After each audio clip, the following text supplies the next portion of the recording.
Bien, chers collègues, mesdames et messieurs, bonsoir pour ce dernier conseil municipal de l'année. Caroline, tu veux bien procéder à l'appel? Michel Amiel. Présent. Dominique Bussy. Présent. Monique Slissa. Présent. André Balzano. Excusez pour voir Madame Figuière. Annie Martin. Pierre Tonarelli. Francette Mépi. Bernard Chauveau. Sophie Chavamel. Fabrice Vega. Robert Bastard. Janine Figuière. Gérard Pateau. Daniel Marron. Excusez pour voir Madame Slissa. Gérard Valla. Eliane Garnier. Excusez pour voir Madame Mépi. Claude Farcy. Jocelyne Pascal Rodriguez. Excusez pour voir Monsieur le maire. Jean-Marc Leonetti. Aline Oreille. Excusez pour voir Madame Martin. Nathalie Fabre-Monton. Didier Long. Delphine Alali. Renaud Reynaldo. Grégory Boucher. Excusez pour voir Madame Chavamel. Roxane Calafa. Excusez pour voir Monsieur Bussy. Maximilien Fusonne. Philippe Sanchez. Gina Guibaud, pardon. Rina Guibaud. Je vais y arriver. Geneviève Battini. Romain Marot. Serge Baroni. Merci. Procès verbal de la séance du dernier conseil municipal du 27 novembre. Y a-t-il des questions, des remarques? Oui, monsieur Amaro. Le micro, on vous le fait passer.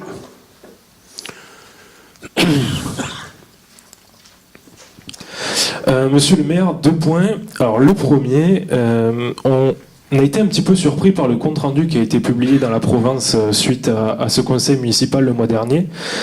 Un article qui stipule en gros, en gras, et en long, en large, en travers, que le conseil municipal a été plutôt bref.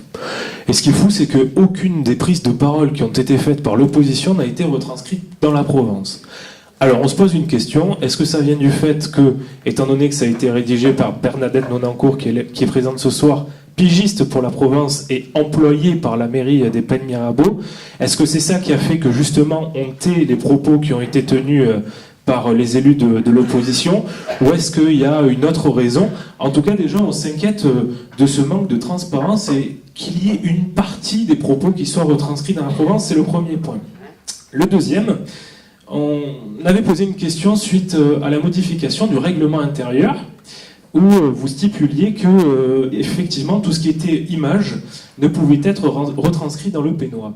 Et on vous avait posé une question, est-ce que l'article que nous vous avions envoyé pour le mois de décembre allait être publié en l'état? Vous nous avez répondu oui, caméra à la clé, sauf que l'article n'a pas du tout été publié de la façon dont nous l'avons demandé. Donc vous n'avez pas respecté le règlement intérieur qui avait été établi en avril 2014, modifié au mois de novembre, mais vous nous aviez dit qu'il n'était pas rétroactif. Donc encore une fois, écoutez monsieur le maire, vous avez des propos qui malheureusement dans la vraie vie se trouvent être faussés. On s'en inquiète encore une fois de ce point-là aussi. Donc la Provence, qu'est-ce qui se passe à la Provence? Est-ce un lien entre le fait que les 2 pigistes soient employés de la mairie? Et deuxième point, attention la prochaine fois, lorsque vous répondez à nos questions, à le faire de manière honnête. Merci. Alors, alors pour le deuxième point, je commence par celui pour lequel je peux répondre. Je confirme ce que vous dites. Je m'étais engagé à faire passer l'article avec la photo comme vous le demandiez. Ce sont des raisons d'ordre matériel qui ne l'ont pas permis. J'en assume l'erreur. Pour le premier point, je regrette un peu que vous attaquiez une personne qui ne peut pas vous répondre, parce qu'en fait, vous n'accusez rien moins que de faire des pressions sur Madame Nonancourt, qui est effectivement employée municipale.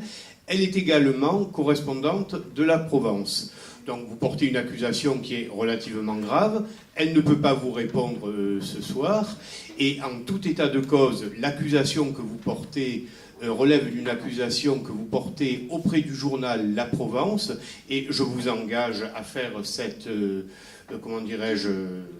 remarque par écrit auprès du journal La Provence.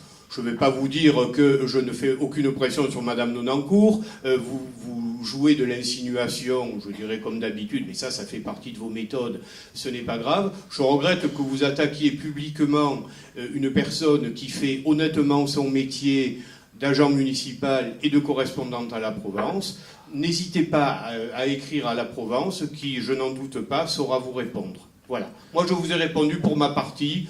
Je ne fais aucune pression sur les articles que peut rédiger Madame Nonancourt, mais je rappelle qu'en France, et j'espère pour encore longtemps, il y a une liberté de la presse et que je ne suis en aucune manière responsable de ce qui est écrit par la direction de la Provence, y compris le titre qui relève de l'éditorial.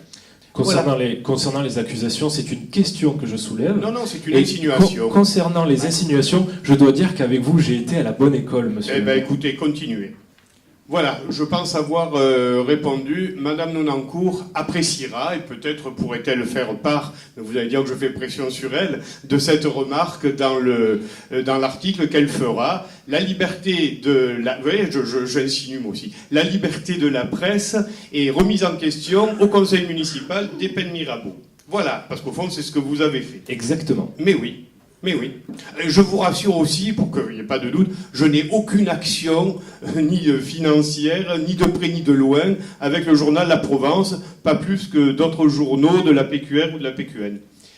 Alors, du coup, la décision, oui. Alors, est-ce que ce procès-verbal, il faut mettre au vote pour, contre, deux contre, abstention, il n'y en a pas. Alors, les décisions qui sont de deux ordres. La première, il s'agit de la désignation d'un avocat devant le TA pour une question d'ordre urbanisme. Ça fait partie des choses habituelles. Et la deuxième chose concerne la location de locaux au premier étage de l'ancienne école primaire du Parc Saint-Georges, suite à l'incendie qu'il y a eu dans un local de plan de campagne, et où la dite association Université des Petits était hébergée.